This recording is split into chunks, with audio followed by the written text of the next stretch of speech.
بسم الله الرحمن الرحيم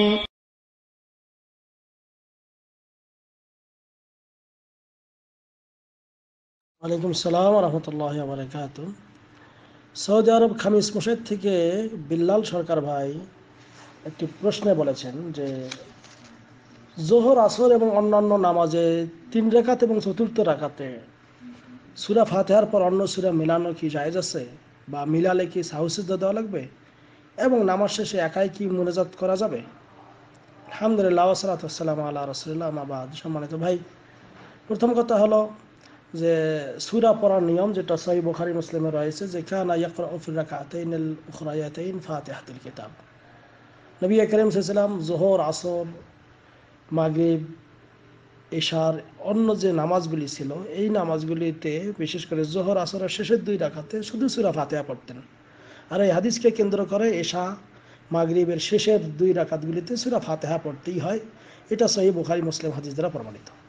কিন্তু কেউ যদি কখনো তৃতীয় চতুর্থ রাকাতে জোহর আসরের এবং মাগরিবের তৃতীয় রাকাতে সূরা ফাতিহার সঙ্গে অন্য সূরা পড়ে, তাহলে কেউ কেউ জায়েজ বলেছেন। কারণ এ সম্পর্কে একটা যে হাদিস রয়েছে সহিহ মুসলিমে, এই হাদিসটিতে বলা হয়েছে যে আল্লাহ নবী সাল্লাল্লাহু আলাইহি সাল্লাম যে কখনো কখনো তিনি সালিস এবং রাবে জোহরের নামাজে কখনো কখনো তিনি সূরা ফাতিহা কানা ইয়াকরাউ ফি সালিস ওয়া রাবি'a মিনাজ যোহর বা'যুল আহয়ান, কখনো কখনো তিনি এটা পড়েতেন জোহর এবং আসরের নামাজের শেষের রাকাতে। অনুরূপভাবে মাগরিবের শেষের রাকাতেও কখনো পড়তেন সূরা ফাতিহার পরে অন্য সূরা পড়তেন, যেটা আবু সাঈদ রাদিয়াল্লাহু তাআলা আনহুর হাদিস থেকে প্রমাণিত।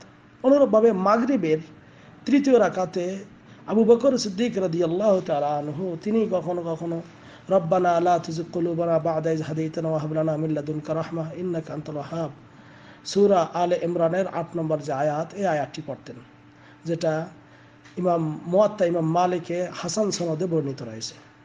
তো এখনও কেউ যদি এরকম জোহর আসর এর শেষের 2 রাকাতে সূরা ফাতিহার সঙ্গে অন্য সূরা কখনো মিলায়, জায়েজ, তবে এটা করা উচিত নয়। শেখ সালেহ আল ফাওজান বলেছেন যেহেতু আল্লাহ নবী সাল্লাল্লাহু আলাইহি ওয়াসাল্লাম এটা কন্টিনিউ করেননি, এটা করা এই জন্য ঠিক না। তবে কেউ যদি কখনো মিলিয়ে ফেলে এই জন্য সাহু সিজদা দেওয়া লাগবে না। অনুরূপভাবে মাগরিবের এই ওমর আবু বকর সিদ্দিক রাদিয়াল্লাহু তাআলা আনহু কখনো এই আয়াতটি পড়তেন মাগরিবের তৃতীয় রাকাতে, কিন্তু ইশারা নামাজের শেষের 2 রাকাতে এরকম পড়েছেন তার কোনো প্রমাণ নেই। কাজেই সেখানে শুধু সূরা ফাতিহাই আপনি পড়বেন, অন্য সূরা আর মিলাবেন না। কিন্তু কেউ যদি কখনো পড়ে এজন্য তাকে সাহু সিজদা দেওয়ার প্রয়োজন হবে না। তবে সুন্নাহ অনুযায়ী আমাদের যেহেতু ইবাদত একটা তাওকিফিয়া, যেটা যেভাবে করেছেন সেটা সেভাবেই করতে হয়, এজন্য এভাবে অ্যালার্ট থেকে সতর্ক থেকে আপনাকে আমাকে সালাতটা আদায় করতে হবে। আর আপনি যে বলেছেন যে একাকী মুনাজাত, হ্যাঁ, একাকী মুনাজাত করা সম্পর্কেও কোনো হাদিস প্রমাণিত নয়। শেখ বিন বাজ রাহিমাহুল্লাহ বলেছেন যে কেউ যদি একাইও এরকম করে দোয়া করে ফরজ নামাজ বা সুন্নত নামাজের পরে, এটা হাদিস দ্বারা প্রমাণিত নয়, সাহাবায়ে কিরাম করেননি। আর রাসূলুল্লাহ সাল্লাল্লাহু আলাইহি ওয়াসাল্লাম যে কাজটি করেননি সেটা আপনার আমার করা উচিত নয়। তবে অন্য নফল নামাজ পড়ে বা সুন্নত নামাজ পড়ে কেউ যদি কখনো একাই হাত তুলে দোয়া করে করতে পারে। কিন্তু আপনি বলছেন যে কন্টিনিউ কেউ যদি ফরজ নামাজের পরে একাই হাত তুলে মোনাজাত করে, না, সেটাও করা যাবে না। শেখ বিন বাজ রাহিমাহুল্লাহ তিনি বলছেন যে না, এটাও করা যাবে না, যেহেতু লাম ইয়াসবুত আনিন নবী সাল্লাল্লাহু আলাইহি ওয়াসাল্লাম সেই আল্লাহ নবী সাল্লাল্লাহু আলাইহি ওয়াসাল্লাম থেকে এর কোনো সহি দলিল প্রমাণিত নাই।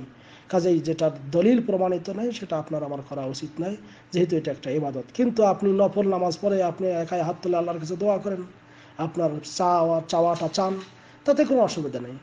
কিন্তু এই ফরজ নামাজ শেষে একাই হোক বা জামাতবদ্ধভাবে হোক এরকম করে এই মুনাজাত করা, এটা হাদিস দ্বারা প্রমাণিত নয়। তবে কেউ যদি কখনো একাই একাই করে অন্য নফল নামাজ পড়ে তাহলে সেটা করতে পারে। কিন্তু আল্লাহ নবী সাল্লাল্লাহু আলাইহি ওয়াসাল্লাম ফরজ নামার পরেও একাইও কখনো এই কাজ করেননি। আর হাদিসের যে শব্দ মানে আমিলা আমালান লাইসা আলাইহি আমরুনা ফাহুয়া রাদ, যে ব্যক্তি এমন কোনো আমল করলো যেটা আমার নবীর তরিকায় নয়, সেটা বাতিলযোগ্য, পরিত্যাগযোগ্য। কিন্তু নফল তিনি বলছেন যে শেখ বিন বাজ রাহিমাহুল্লাহ বলছেন লাকিন ইজা দাউত ফি আওকাত উখরা আও বা'দা নাফিলা, নফল নামাজ পড়ে বা অন্য সময় যদি তুমি একাই হাত তুলে দোয়া করো তাহলে সেটাতে কোনো অসুবিধা নেই। হাযা আল্লাহু আ'লাম বিসওয়াব ওয়া সাল্লাল্লাহু আলা নবিয়িনা মুহাম্মদ। আসসালামু আলাইকুম ওয়া রাহমাতুল্লাহ।